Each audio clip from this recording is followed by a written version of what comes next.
नमस्कार, आपका स्वागत है। आप देख रहे हैं बीएसटीवी और मैं हूं आपके साथ विवेक पांडे। मध्य प्रदेश कांग्रेस में सब कुछ ठीक नहीं चल रहा है।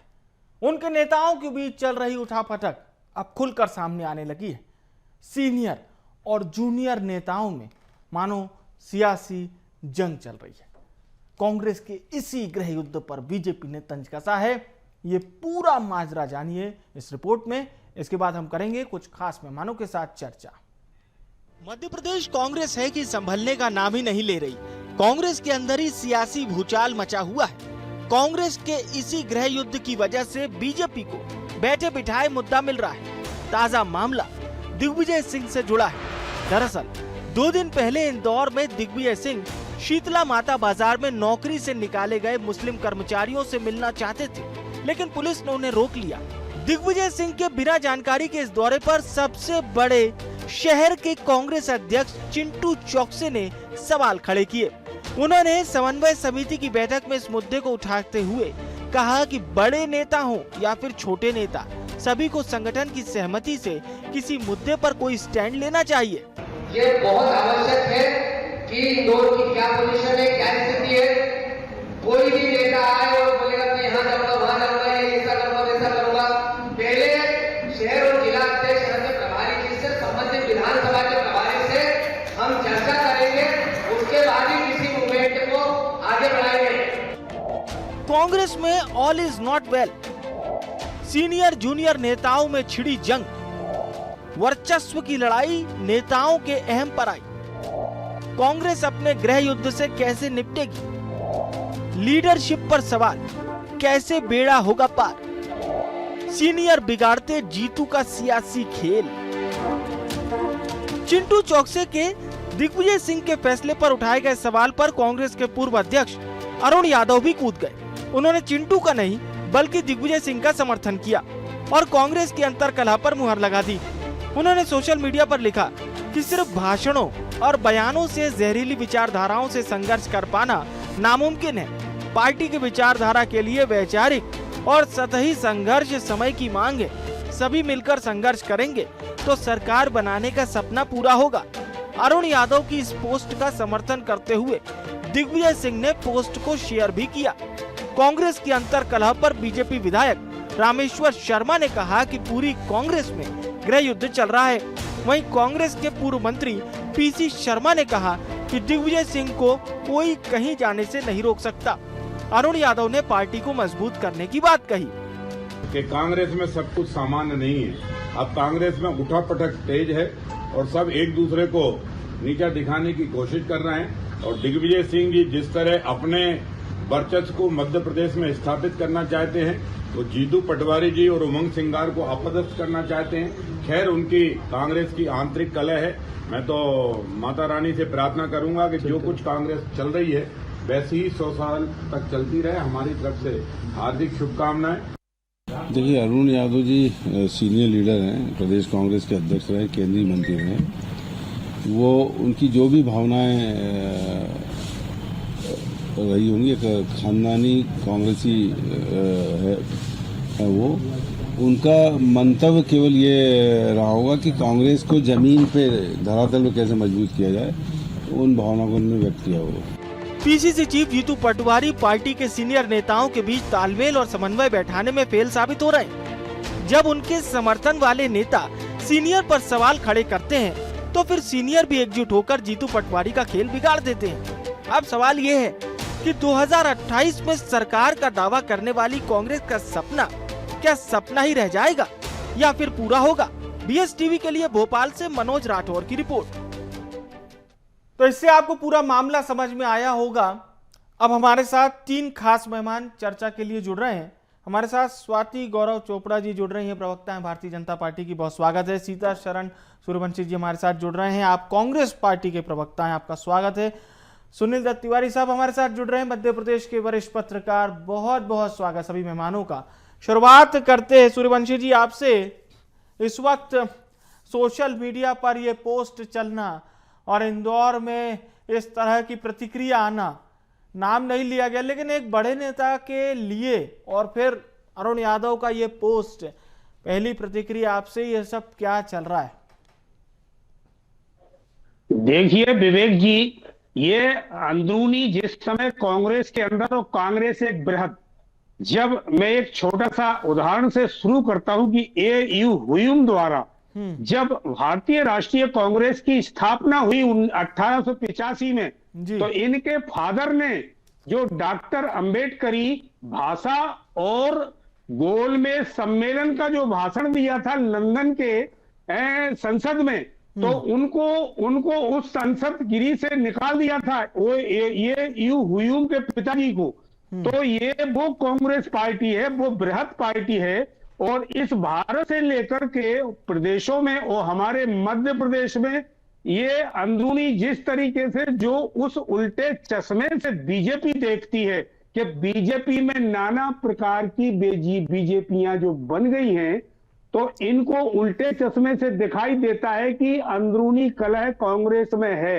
ऐसा नहीं है, और कांग्रेस एक बृहद, एक बेहतर और एक सहज और सरल और एक मोहब्बत की दुकान खोलने वाली पार्टी है। हाँ। और विवेक जी, मैं आपको जिस तरीके से अभी बीजेपी में कि अभी निगम मंडलों की नियुक्तियां अभी एक की हो पाई उर्मिला जी की, बाकी जिस तरीके से नरेंद्र तोमर जी, आपके नरोत्तम मिश्रा जी और आपके प्रहलाद पटेल जी, जितने शीर्ष नेतृत्व जो केंद्र में था, वो सब प्रदेश में उनको जिम्मेदारी दे करके फड़फड़ाहट और छटपटाहट अभी जितनी बीजेपी के अंदर है, वो कांग्रेस को उल्टे चश्मे से ये क्यों देख रहे हैं? ये हमारा अंदरूनी और अभी संगठनात्मक जिस तरीके से एआईसीसी का जो सिस्टम है, अभी पचमढ़ी में 2 तारीख से हमारा एक बहुत बड़ा प्रशिक्षण होने जा रहा है।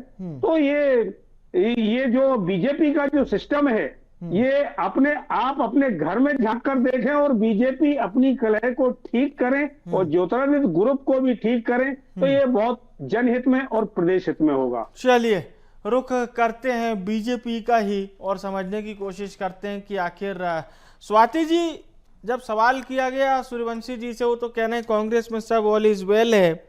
हालांकि अभी जो तस्वीरें सामने आ रही वो कुछ और कह रही हैं, और वो कह रहे हैं कि सिर्फ बीजेपी ने ये पूरा प्रोपेगेंडा सेट किया है, नहीं तो हमारी पार्टी में सब कुछ ठीक ठाक है।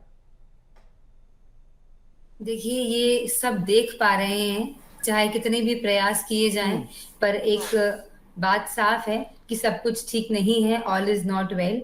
जिस प्रकार का ट्वीट अरुण जी ने किया है, यादव जी ने, जो मध्य प्रदेश के पूर्व हमारे कांग्रेस के प्रदेश अध्यक्ष आपके हैं, उनकी ये बात कहना कि सिर्फ जहरीले भाषण से कुछ नहीं होगा, मतलब आप समझ सकते हैं कि कहीं ना कहीं ये बात स्पष्ट हो गई है कि अगर विचारधारा नहीं है, सही नेतृत्व नहीं है, तो सिर्फ जहर फैलाने से देश में और मध्य प्रदेश में कांग्रेस को सत्ता नहीं मिल जाएगी। तो जो वो वाक्य कहते हैं ना, किसको फिक्र है कि कबीले का क्या होगा, अब सब इसी बात पर लड़ते हैं कि सरदार कौन होगा। तो यहाँ पर सबको पद चाहिए, सबको कहीं ना कहीं एक जो लड़ाई है वो वर्चस्व की है, लेकिन भारतीय जनता पार्टी में सब कार्यकर्ता हैं और सब देश हित में और शहर हित में काम करने की विचारधारा पे चल रहे हैं। पर सूर्यवंशी जी तो कह रहे हैं कि भारतीय जनता पार्टी में ही कई सारे गुट बने हुए हैं। देखिए, बहुत सारे जो उदाहरण हैं जो अभी हम देख रहे हैं लगातार मध्य प्रदेश में, कि किस प्रकार से आपके ही जो प्रदेश अध्यक्ष है जीतू पटवारी जी, वो दिग्विजय जी के आने की सूचना उनको नहीं मिलती, तो वो स्पष्ट बोलते हैं कि ऐसे नेताओं का आना ऐसे जो है बिना बताए वो सही नहीं है। इसी प्रकार से दिग्विजय सिंह जी का मंच से बोलना जीतू पटवारी जी को कि ये जो आप आसमान में उड़ रहे हैं, जमीनी जो है उससे जुड़ के राजनीति कीजिए। तो भारतीय जनता पार्टी लगातार विकास के कार्य कर रही है, चाहे देश हो चाहे मध्य प्रदेश हो। पार्टी में आप देखेंगे एकता है। समझने वाली बात है कि कांग्रेस पार्टी में दिग्विजय सिंह कितने बड़े नेता हैं ये बताने की जरूरत नहीं, लेकिन चिंटू चौक से, ठीक है आप कहेंगे नेता प्रतिपक्ष हैं भाई निगम के, लेकिन इस तरह से एक टिप्पणी करना पूर्व मुख्यमंत्री के लिए और ये बात कहना कि स्थानीय स्तर से पूछना चाहिए, स्थानीय स्तर का कोई नेता ही वहां नहीं गया दिग्विजय सिंह को रिसीव करने, उन्हें जाने की अनुमति नहीं मिली, वो बात एक अलग है। लेकिन अगर स्थानीय कार्यकर्ता नेता जाते तो कहीं ना कहीं दिग्विजय सिंह उनके साथ धरने पर बैठ जाते। एक मोट करते उस पूरी बात को, पर ऐसा लग रहा है जैसे कि कांग्रेस पार्टी में भी अभी कहीं ना कहीं कुछ ठीक ठाक चल रहा है, नहीं चल रहा है, या फिर नई बनाम पुरानी, कुछ ऐसी तस्वीरें हम कह सकते हैं क्या? ठीक है विवेक जी, आपने अच्छा प्रश्न पूछा है। दरअसल आपको और थोड़ा पीछे ले जाऊं, जब मध्य प्रदेश का विभाजन हुआ जी, उसके बाद से कांग्रेस में एक कबीलियाई संस्कृति आ गई। हर कबीले का एक नेता होता है और उसको चौकी प्रभारी की तरीके से सौंप दिया जाता है। कमोबेश पूरे मध्य प्रदेश का यही स्थिति है। जब दिग्विजय सिंह मध्य प्रदेश के मुख्यमंत्री थे तो विंध्य में अर्जुन सिंह साहब थे, इधर कमलनाथ जी थे, महाकौशल के नेता प्रताप भानु शर्मा से लेकर, और छत्तीसगढ़ की विद्याचरण शुक्ला, श्यामाचरण शुक्ला, इस टाइप के सारे नेता थे। कभी भी कांग्रेस में मध्य प्रदेश में विभाजित हो या अविभाजित हो, कोई एक छत्रप एक पूरे प्रदेश का बन नहीं पाया है। और अब तो संगठन सृजन अभियान के तहत जिस प्रकार की अग्नि परीक्षा से गुजरे हैं सारे नेता, तो सबको लगता है कि उनको अपनी चौकी का प्रभार दिया गया, उस चौकी की रक्षा करनी है। और जो आपने बात करी चिंटू चौकसे की, जाहिर तौर पर यह संवाद का ही अपने आप में अभाव है कि यदि कोई इतने बड़े स्तर का नेता जाता है, दिग्विजय सिंह पूर्व मुख्यमंत्री हैं, राज्यसभा के सांसद भी हैं और एक बड़ी अहमियत है उनकी राजनीति में, तो यदि वो इंदौर के प्रवास पर हैं या कोई विरोध कर रहे हैं, तो स्थानीय स्तर पर यदि समन्वय होता तो चिंटू चौकसे का कहना भी ठीक था अपने आप में कि बेहतर कुछ हो सकता था। अब होता तो यह है कि ये बड़े नेता जाते हैं और जिसको हम लोग अपनी भाषा में कहते हैं रायता फैलाना, तो वो पूरा रायता तो ये लोकल वालों के लिए वो समेटना बड़ा दिक्कत हो जाती है क्या? निश्चित तौर पर भाई आप तो अपना राजनीति करके चले गए, आपने सांत्वना दे दी, लेकिन अब वोट मांगने तो हमें जाना है लोकल चुनाव में या अन्य चुनाव में, और उस जनता के बीच में तो हमें रहना है जहां पर आप राजनीति चमका के आए थे। निश्चित तौर पर ये बड़ी मुश्किल का सामना करना पड़ता है जो वहाँ स्थानीय नेता है, क्योंकि उसको देश काल परिस्थिति तीनों का ही समन्वय करना पड़ता है। तो ये कबीलियाई संस्कृति आज की नहीं है और ये लंबे समय तक आगे भी चलेगी। एक जो हम लोकल भाषा में कहते हैं सामने से सुनना, तो वो कहीं ना कहीं जमीनी नेता को सामने से सुनना भी पड़ जाता है। निश्चित तौर पर विवेक जी, ये सारी चीजें हैं। और ये कांग्रेस, महत्वपूर्ण बात जरूर मैं आपसे पूछना चाहूंगा, जीतू पटवारी जब प्रदेश अध्यक्ष बन गए थे तो बहुत सारी बातें चल रही थी, कई संपादकीय भी मैंने पढ़ी जिसमें कहा गया था कि ये अपरिपक्व अध्यक्ष हैं, इनको बहुत परिपक्व नेताओं के साथ चलना पड़ेगा। फिर जब चुनाव के नतीजे आए तो कहीं ना कहीं उन संपादकीय पे भी धीरे धीरे पुष्टि होने लगी। पर जीतू पटवारी को लेकर कांग्रेस में दो खेमे दिखाई दे रहे हैं। एक वो खेमा है जो पुरानी कांग्रेस को बिल्कुल रिपोर्ट करता है, जिसमें कमलनाथ है, दिग्विजय सिंह है, अरुण यादव है, अजय सिंह है, ऐसे तमाम बड़े नेता हैं, और एक नई वाली कांग्रेस दिखाई दे रही है। तो ये कश्मकश किस तरह से इस वक्त कांग्रेस को नुकसान पहुंचा रही है? अब ये क्या नई कांग्रेस का एक उद्घाटन हो रहा है क्या पूरी स्थिति? जो पीढ़ियों का हस्तांतरण होना चाहिए, पीढ़ियों में अधिकारों का हस्तांतरण, वो कांग्रेस में नहीं हो पाया कमोवेश। यदि आज मैं अभी कहूँ तो शायद अतिशयोक्ति नहीं होना चाहिए। जिस प्रकार से पावर ट्रांसफर होता है, आप बहुत सारी पार्टियां, इसके पहले भी पावर ट्रांसफर होते रहे हैं, लेकिन इस दौर में अब जब मध्य प्रदेश में नए निजाम, कांग्रेस में नए निजाम की कोशिश हो रही है, तो प्रॉपर पावर ट्रांसफर नहीं हुआ है। अभी भी जीतू पटवारी मालवा के ही नेता बनकर रह गए हैं। जबलपुर में उन्हें कुछ करना होता है तो विवेक तनखा से पूछना पड़ेगा। यदि दिग्विजय सिंह के राघोगढ़ में कुछ करना है तो दिग्विजय सिंह जी से पूछना पड़ेगा। कमलनाथ जी के छिंदवाड़ा में यदि उनको किसान रैली करनी है तो नकुलनाथ को साथ में रखना पड़ेगा। यदि श्रीनिवास तिवारी जी की श्रद्धांजलि कार्यक्रम में विंध्य में करना है तो अजय सिंह राहुल भैया से उनको सामंजस्य बिठाना पड़ेगा। तो अभी पूरी तौर पे वो नेता कांग्रेस के अध्यक्ष, प्रदेश अध्यक्ष बन गए हैं, लेकिन वो कुछ सीमित दायरे के लिए बने। पूरे मध्य प्रदेश कांग्रेस के अध्यक्ष वो अभी बन नहीं पाए हैं और इसमें बहुत समय लगेगा। आपने सही कहा कि अभी भी जो पीढ़ियों का गैप है, जो पीढ़ियों के बीच में जो अंतर दिख रहा है वो साफ दिख रहा है, और वो कई परिणामों से और कई प्रमाणों से भी दिखता है। सीतासरन जी, 2028 के चुनाव से अगर जीतू पटवारी आज से मेहनत कर रहे हैं और नए जिला अध्यक्षों की सूची के बाद अब आप लोग कह रहे हैं कि यही जिला अध्यक्ष 2028 तक भी रहेंगे, लेकिन सीधी बात यह है कि जब समन्वय बेहतर होता है ना, तो फिर नेता भोपाल में रहे, इंदौर में रहे या फिर किसी भी जगह पर, उसकी हर जगह से सुनी जाती है। जो स्वीकार्यता कुछ समय पहले हमने कमलनाथ जी की देखी थी, वो कहीं भी रहते थे लेकिन उनकी बात कांग्रेस में एक सम्मत सुनी जाती थी। उसके बाद कमोबेश पोस्ट बयान नहीं आते थे। लेकिन आज ऐसा नहीं है। आप अभी इस बात को मना कर देंगे, लेकिन कहीं ना कहीं ये चीजें हमें देखनी पड़ेगी। खासतौर से आप लोगों को तो ये सब बताना चाहिए। ये विवेक जी, मैं आपको बताऊं कि जिस तरीके से अंतर कलह जो बीजेपी में है वो कांग्रेस में नहीं है, ये फिर रिपीट करता हूं। और संगठन सृजन के माध्यम से 71 जी जिलों में जिस तरीके से 71 हमारे जिला अध्यक्ष और ग्रामीण अध्यक्षों का जो चयन हुआ है, जी। उन्हें गाइडलाइंस भी दी गई है कि 6 महीने में उनका कार्यकाल बेहतर होगा और एक पक्षीय कार्रवाई ना होते हुए अगर वो अच्छा, सामूहिक आप उस जिले लेकिन में बार बार एक चीज कह रहे हैं बीजेपी में मुझे 2-3 उदाहरण जरूर बता दीजिए। को उदाहरण बता रहा हूं कि देखो, अभी ज्योतिरादित्य सिंधिया जिस तरीके से अड़े हुए हैं कि निगम मंडलों में सबसे ज्यादा हमारे कैंडिडेट होना चाहिए, एक बात। दूसरी बात, आपने देखा होगा शिवराज सिंह केंद्रीय कृषि मंत्री जी में और मोहन यादव जी में, उनके आईएएस और आईपीएस जितने उनके चहेते थे, उनको सबको लाइन हाजिर करके सभी सेक्रेटरीएट में और लूप लाइनों में बिठा दिया गया है। आप विवेक जी सर्वे और अंदर से भी आप वही बातें प्रशासनिक व्यवस्था लगभग वही बातें। स्वाति जी से जवाब लेते हैं आपकी इस बात पर। स्वाति जी, देखिए, मुझे इस बात को बताने में कोई अतिशयोक्ति नहीं है कि राजनीति की अगर हम बात करें तो भारतीय जनता पार्टी राष्ट्र नीति कर रही है, वो एक राष्ट्र की विचारधारा पे चल रही है।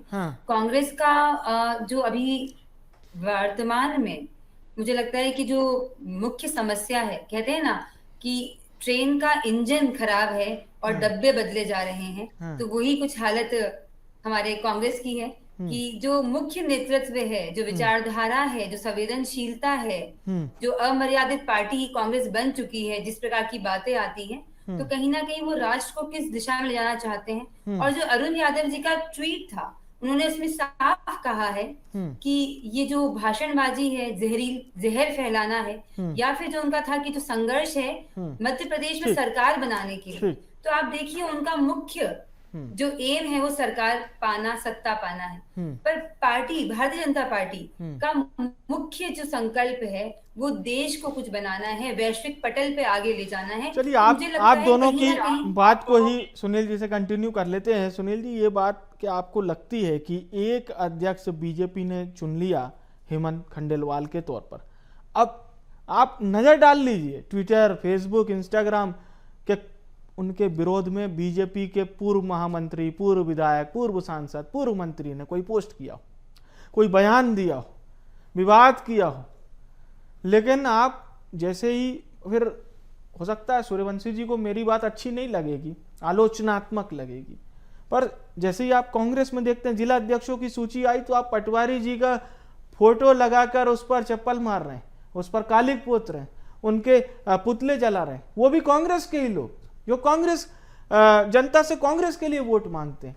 तो ये तस्वीरें तो कांग्रेस को देखना पड़ेगा ना। अगर इतना भिन्न भिन्न है तमाम जगह, तो फिर एकजुटता का आप कैसे दावा कर सकते हैं? बड़े अच्छे विषय संदर्भ पे आप ले गए विवेक जी। सूर्यवंशी जी यहाँ पे बैठे हुए हैं, उनको मैं याद दिला दूं, Sitaram Kesari all India Congress committee के अध्यक्ष थे और एआईसीसी के मुख्यालय से उनको किस तरीके से बाहर किया गया, यदि उनको याद हो तो ये संस्कृति है कांग्रेस की, और इसी संस्कृति को आगे बढ़ाते हुए कांग्रेस चल रही है जी। बहुत ज़्यादा बिल्कुल गंगा बिल्कुल साफ हो जाएगी कांग्रेस के गुटबाजी की जी, ऐसी अपेक्षा करना बेमानी है। और मुझे तो लगता है कि नेताओं को स्वीकार भी कर लेना चाहिए कि हम कबीलों के नेता हैं और हम कबीले में रहकर ही अपने अपने जगह पे अपने अपने संगठन को आगे बढ़ाएंगे। जिस प्रकार से बात चल रही थी, तो चिंटू चौकसे ने जो बोला वो भारतीय जनता पार्टी ने उनसे नहीं बुलवाया, बिल्कुल सही, वो अब स्वस्फूर्त बोल रहे हैं जी। उसमें बीजेपी कहां से आ गई? भाई आपके चेहरे पे धूल है और आप आईना साफ कर रहे हो। ये बहुत लंबे समय से ये कांग्रेस कर रही है और अभी भी वक्त है, क्योंकि एक लोकतंत्र के नाते हमें तो विपक्ष जो है मजबूत चाहिए और ये लोकतंत्र की खूबसूरती भी है। एक जो मजबूत हमने नेतृत्व देखा था कमलनाथ जी के, उसमें 2018 का चुनाव उन्होंने पूरा अपने इर्द गिर्द लेकर गए और हर जगह लीड कर रहे थे। बाकायदा नेताओं को तैयार किया, कैंडिडेट तक तय किए, तो क्या फुल ऑफ फुल आलाकमान से भी एक स्वतंत्रता मिलना चाहिए, या अभी जीतू पटवारी जी को पूरा फ्री हैंड मिल चुका है? जीतू पटवारी को फ्री हैंड है ऐसा मैं बिल्कुल नहीं मानता, और शायद बहुत सारे लोग भी नहीं मानेंगे, क्योंकि जीतू पटवारी में भी राजनीतिक परिपक्वता की जो कमी दिख रही है उसकी वजह से जो आला कमान है वो उन्हें फ्री हैंड देने में थोड़ा सा हिचकिचा भी रहा और डर भी रहा है। जहां तक रही बात कमलनाथ की, कमलनाथ का नाम जो है वो 4 से 5 दशक की राजनीति का नाम है, और उस दौर की राजनीति का नाम है मजे हुए नेता। कांग्रेस के संस्थापकों में से यदि एक कहूं तो आप इसको गुरेज मत लीजिएगा, और वो उसके साथ जो उनकी व्यवस्थाएं थी, राजनीति में हर प्रकार की व्यवस्था चलती है और वही राजनीति को चलाती है। जीतू पटवारी कमोबेश उन सारी व्यवस्थाओं में थोड़े से पीछे हो रहे हैं, पीछे हट रहे हैं। यही वजह है कि पर कांग्रेस को ये तो स्वीकार करना पड़ेगा कि अब पटवारी जी को अगर चुन लिया गया है तो पटवारी जी के नेतृत्व में बिल्कुल आगे बढ़ना चाहिए, ना कि बीच बीच में इस तरह की टांग अड़ाएं, कुछ ऐसा कह दें, कुछ ऐसा पोस्ट कर दें कि भाई जीतू पटवारी जी को ही कहना पड़ जाए कि कैंसर है, इसको ठीक करना पड़ेगा। आप देखिए ना विवेक जी, यदि कांग्रेस छोड़ने वाले नेताओं की आप फहरिस्त निकालें तो जीतू पटवारी के कार्यकाल में सर्वाधिक नेताओं ने कांग्रेस को छोड़ा है। कुछ ना कुछ तो होगा, कोई ना कोई कारण तो होगा, समन्वय का अभाव होगा। बिल्कुल सही। इसके बाद भी यदि नहीं मान रहे हैं तो वो उनकी पार्टी की अपनी व्यक्तिगत राजनीति है। सूर्यवंशी जी, बात स्वीकार्यता की हो रही है। कमलनाथ जी, दिग्विजय सिंह बड़े कद के नेता हैं, दशकों की सियासत की है, बहुत लंबे समय से मध्य प्रदेश को रिप्रेजेंट कर रहे हैं, देश के बड़े नेता हैं, ठीक है, ये बहुत अच्छा लगा होगा आपको सुन के। लेकिन अब मैं जो कहूँगा वो अच्छा नहीं लगेगा, पर जीतू पटवारी जी को अपनी अगर बेस्ट टीम बनानी है तो ये जो स्वीकार्यता है उनको भी वैसी ही लानी होगी। विवेक जी देखिए, मैं आपको बताऊं कि कांग्रेस में बोलने की आजादी है, अपना पक्ष रखने की आजादी है, और ये बीजेपी में नहीं है। और आदरणीय एक्सपर्ट महोदय जो अभी कह रहे थे कि जीतू पटवारी जी के आने से कई कांग्रेस से बीजेपी में चले गए। अभी लेटेस्ट आपने 2 हफ्ते पहले 750 लोगों ने सदस्यता ग्रहण की है। जो हमारे संगठन महामंत्री महोदय हैं संजय कामले जी, उनने लेटर जारी किया है और प्रेस वार्ता हुई है और लाइन लगी हुई है। अब वो वहां पहुंच के पछता रहे हैं कि यहाँ तो नंबर लगना ही नहीं है। अब जिस तरीके से कांग्रेस में जो बोलने की आजादी है, और आदरणीय जो प्रवक्ता महोदया जो कह रही थी कि अमर्यादित पार्टी है, ये जनता जान रही है कि प्रदेश से लेकर देश और देश से लेकर जिस तरीके से इनके विधायक और सांसद और मंत्री जो अमर्यादित बयान दे रहे हैं और देते हैं, इनके पैरों से जमीन खिसक चुकी है जी। और मैं आपको अंतिम बात कहता हूं बिल्कुल कि अरे सरदार भी तुम्हारा है और सरकार भी तुम्हारी है, लेकिन झूठ बोलो और झूठ बोल करके सच को झूठ बदलने की जो मशीन है आपकी, और अखबार भी तुम्हारा है, क्योंकि उसमें सच को झूठ और झूठ को सच, तो ये चलने वाला नहीं है। ब्लेम, जिस तरीके से ब्लेम पॉलिटिक्स, ये बिल्कुल जनता सब जान चुकी है और समय आने पर जनता जान सब रही है सीता शरण जी, लेकिन कृपा नहीं कर रही कांग्रेस पर। ये बात आप लोग जानिए, जनता को रिझाइए, जनता को बताइए, जगाइए। रही है। देखो शिवपुर में हमने इतना बड़ा, विजयपुर में इतने बड़े रामनिवास रावत जी को बहुत बड़ी पटकनी दी है। जाते जाते स्वाति जी से एक अंतिम प्रतिक्रिया। स्वाति जी, चूंकि आपने सवाल उनसे किया था। हाँ जी, देखिए का अंतर था। ठीक है सीता शरण जी, जनता जनार्दन सब जान रही है, और देश ने और मध्य प्रदेश ने अपने जो रिजल्ट दिए हैं चुनाव के, वो सब बातों का जवाब है। और दुख इस बात का होता है कि जब विपक्ष में भारतीय जनता पार्टी थी तब उन्होंने एक अच्छे विपक्ष की भूमिका निभा के देश हित को प्राथमिकता दी, पर आज जब विपक्ष में कांग्रेस बैठी है तो वो जहरीले भाषण देती है, इल्जामबाजियां की जाती है, तो हम देश को क्या दिखा रहे हैं? एक ऐसी पार्टी है जो सिर्फ और सिर्फ सत्ता पाने की लालच में आगे बढ़ रही है। तो चलिए, आपकी इसी बात के साथ कार्यक्रम का समापन करते हैं, और आप सभी का बहुत बहुत धन्यवाद हमारे साथ इस चर्चा में शामिल होने के लिए, शुक्रिया। तो ये बातें बताती है कि फिलहाल सर्जरी की जरूरत है, लेकिन सर्जरी करेगा कौन? नए जिला अध्यक्ष बन गए हैं, लेकिन अभी हम बात ये कर रहे थे कि कांग्रेस पार्टी में स्वीकार्यता क्या वाकई में नेताओं की उस तरह से नहीं है जो दूसरे खेमे में है? इसे समझने की जरूरत है कांग्रेस को। फिलहाल के लिए इस खास पेशकश से मुझे दीजिए इजाजत और आप देखते रहिए BSTV। नमस्कार।